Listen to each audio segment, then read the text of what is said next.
मणिपुरी वारी पांबी चेनेना ताबीरिबा पुनमकपु अमहन तरामना ओक्सरी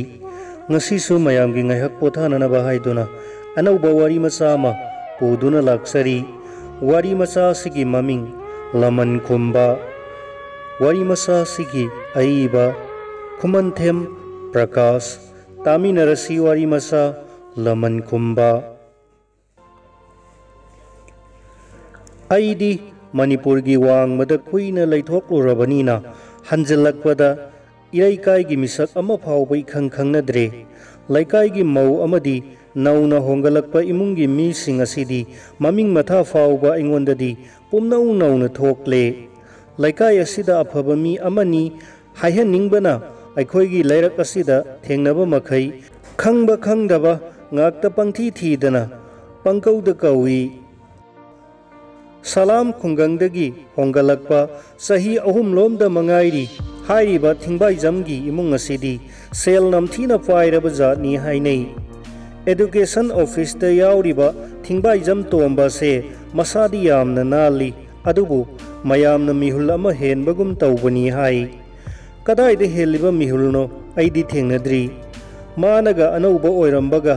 आइने थोरकपा कुइद्रिबसिगा मता अमा सानरुदुना आइखोइ अनि तिनरी आइखोइ अनि नुमिदांग वाइरमदो साइकल अममम इल्लदुना दिमापुर लंबीदा अवांग पांगना हाइगली ऑफिस की करीगी तौरिबा इरांग लैबाक की करप्शन नुपी सिंगी ओक्तबा साजत मरक असिदा खुदोंचाबा लहौदुना खरना मराइबक सेमहौरिबा मयामसे अखोइ अनीना वारी सारंबदगी आइना हाइरुई तोंबा बाबू मणिपुर से कैनोमा तौरेदा मोरेल की वासे यावबु यावनरक्तरे अइना गुवाहाटी दा लैरिङैदा ताबबु हा लम्फेलदा मसा हुंदोक्लमे हा मसा लंथोक्लमे सिंगाक्ता मंगाइख्रेने तौबबुदि बाबू न ताबिरिबा पाउसिंगदो हेक ताबदा खर ngakna थोक्लमगनी मतंग असिदा अइगी तोंगानबा मोट अमा लैजै हाइबदि अंगकपा थौदोकसिंग असिबु थोकननबा इनसिलक्लिबा मचाकतो करी लैबगे हाइबसिदि मयामना खक येंसिनबिदे ngसाइगी बाबूना हाइबिरिबा मसाबु हुंदोकपा हेक लंथोकपा हाइरिबसिंग असे तराई तराई हेक ओइथोकपा याबा पोट नते अदुबु ओइथोआ लग्लिबसिंग असिनदि अखोइगी समाज असिदा मसिदगी हेन्ना ngakla मसक कया मरुम लैरे हाइबसे मसाना ताबनी अदुना बाबू मित्तगी पीदी तैथोक्तना मिंगसेलदमक नानथोकपनदि हन्ना मिंगसेलदो मम्बा ताबनी मदुबुदि असुंबनी अदुदा बाबू खंदुना येंगुदो इसाबु हेक लंथोकपा हाइबसिदि आइदि खनबदा वाना थोई फरे अदुदि आइसना सनवारी अमा तौजगे तौबियु ताजगे आइदि खुंगंगदा कुइना लैरुरबनिना खंगजरे अखोइगी खुंगंग नुपा अमना इम्फालगी निंगोल पामबसिदि हाइरुदना कानदबा जातनि बाबू सानाना हेक्ता मपाम खरबा जातनि सोमसु तौबिरुरबा जालने हाइबिरिसिबो एरा तादा मताउबा होय Phagi तौबनिदा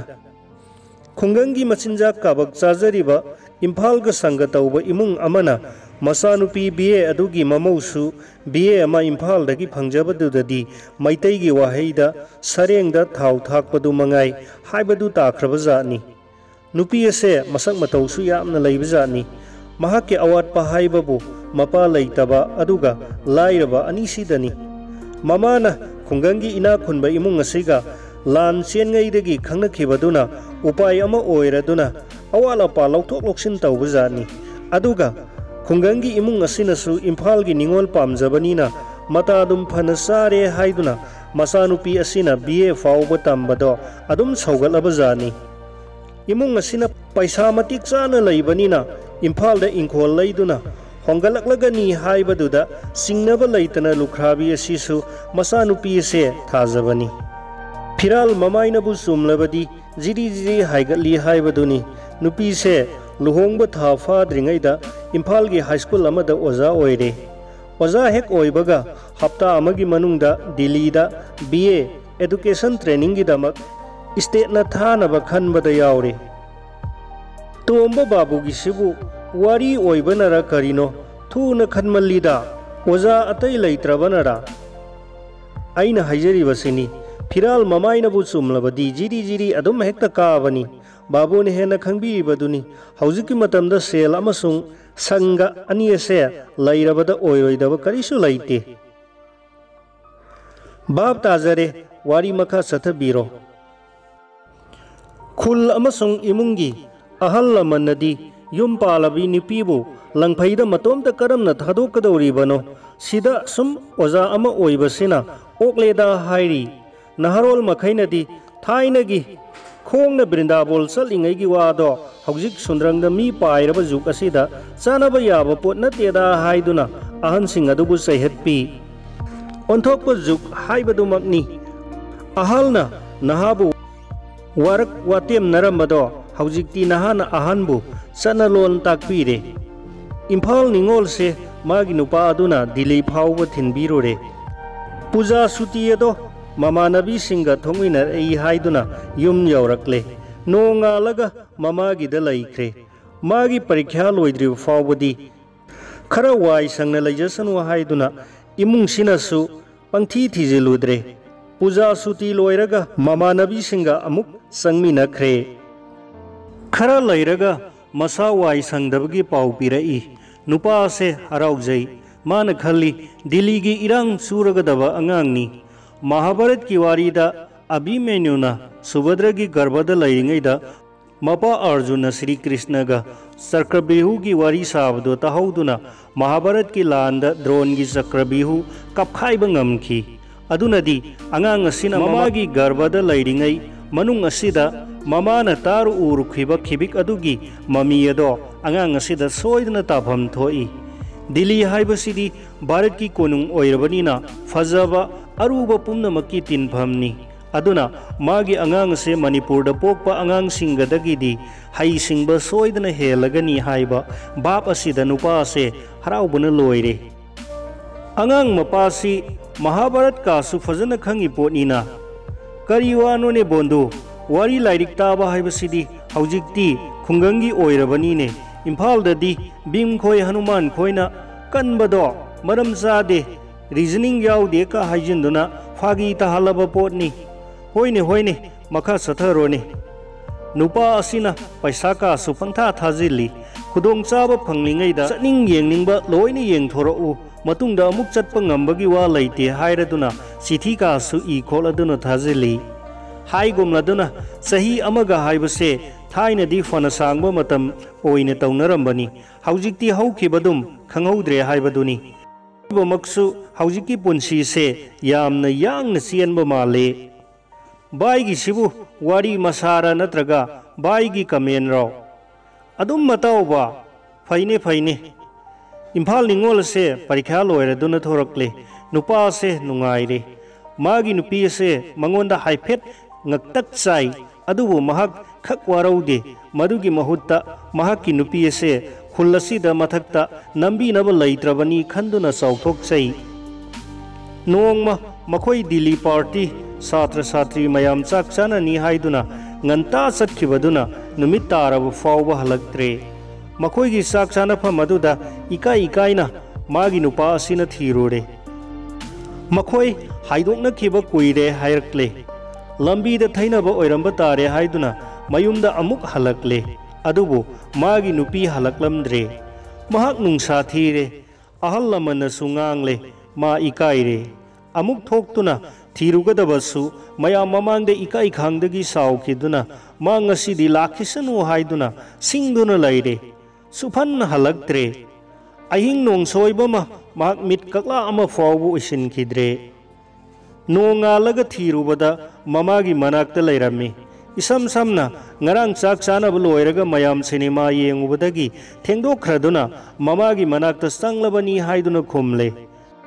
adubu nahakti leisabi makti natredana hairubabu irai laina leisabi natraga kaidauge khumdorokle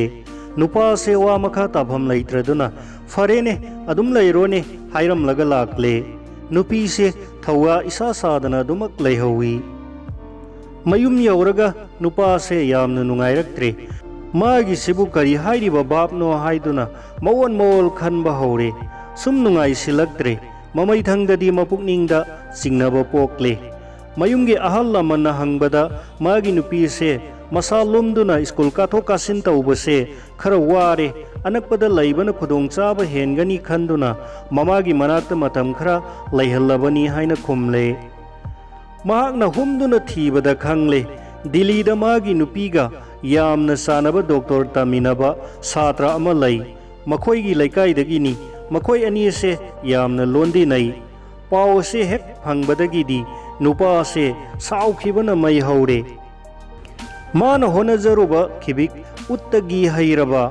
ꯑꯁꯤꯒꯤꯁꯨ ꯃꯊꯛꯇ ꯃꯥꯅ ꯅꯨꯡꯁꯤꯖꯔꯨꯕ ꯑꯗꯨꯕꯨ ꯐꯥꯒꯤ ꯁꯥꯟꯅꯔꯤꯕꯔꯥ?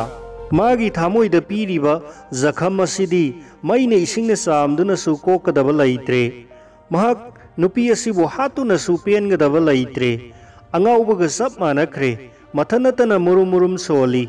ꯑꯩꯅ ꯆꯥꯛꯄꯒꯨꯝ ꯃꯥꯕꯨꯁꯨ ꯆꯥꯛꯍꯟꯒꯅꯤ, ꯃꯥꯕꯨ ꯍꯤꯡꯅ ꯍꯤꯡꯅ ꯉꯧꯒꯗꯕꯅꯤ, ꯇꯠꯄ ꯂꯩꯇꯦ ꯃꯥꯅ ꯁꯣꯜꯂꯤꯕ꯫ ꯃꯥꯒꯤ ꯅꯨꯄꯤ ꯑꯁꯤꯅ ꯄꯥꯝꯕ ꯑꯃꯗꯤ ꯂꯨꯅ ꯇꯧꯖꯕ ꯄꯣꯠ ꯈꯪꯗꯦ, ꯃꯤ ꯈꯪꯗꯦ, ꯉꯝꯅꯃꯛ ꯃꯥꯒꯤ ꯌꯦꯛꯅꯕ ꯑꯣꯏꯅ ꯂꯧꯈ꯭ꯔꯦ꯫ ꯄꯣꯠꯇꯨ ꯊꯨꯒꯥꯏꯔꯒ ꯑꯃꯗꯤ ꯃꯤ ꯑꯗꯨꯒꯤ ꯃꯥꯡꯅꯕ ꯁꯤꯜꯂꯒ ꯃꯥꯒꯤ ꯅꯨꯡꯉꯥꯏ꯫ ꯃꯥꯒꯤ ꯅꯨꯄꯤꯁꯦ ꯊꯥ ꯁꯨꯖꯤꯜꯂꯛꯂꯗꯨꯅ ꯁ꯭ꯀꯨꯜꯗꯒꯤ ꯁꯨꯇꯤ ꯂꯧꯔꯦ꯫ ꯏꯃꯨꯡꯒꯤ ꯑꯍꯜ ꯂꯃꯟꯅ ꯌꯨꯝꯗ ꯄꯨꯊꯔꯒꯦ ꯍꯥꯏꯕꯗ ꯅꯨꯄꯤꯒꯤ ꯃꯃꯥ ꯑꯁꯤꯅ ꯏꯝꯐꯥꯜꯗꯅ ꯈꯨꯗꯣꯡꯆꯥꯕ ꯍꯦꯟꯒꯅꯤ, ꯃꯇꯝꯒꯤ ꯆꯠꯅꯕꯤꯅꯤꯅ ꯃꯥꯏꯕꯤ ꯇꯧꯔꯅꯨꯁꯤ, ꯅꯨꯄꯤ ꯗꯣꯛꯇꯔꯕꯨ ꯇꯧꯍꯟꯁꯤ ꯍꯥꯏꯗꯨꯅ ꯃꯄꯥꯝꯗ ꯑꯗꯨꯝ ꯊꯝꯂꯦ꯫